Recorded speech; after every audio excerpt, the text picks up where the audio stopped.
দেখো আজ আমরা এ কিংস টেলের অ্যাক্টিভিটি 4 করব। তো অ্যাক্টিভিটি 4-এ the complete the following sentence রয়েছে। তো প্রথমেই রয়েছে after king Arthur Pendragon Britain had no king because সে রাজা ছিল না, কারণ দেখো his son Arthur was just a baby, একটা বাচ্চা ছিল অ্যাট দ্যাট টাইম, সেই সময় অর্থার একটা ছোট বাচ্চা ছিল, তাই জন্য।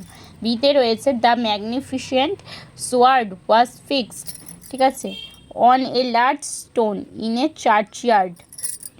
দেখো তারপরে সিতে রয়েছে অর্থার ওয়াজ 18 হোয়েন, যখন 18 ছিল, he became the king of England, সে ইংল্যান্ডের রাজা হতে চেয়েছিল বা তখন হতো যখন সে 18 পা দিয়েছিল।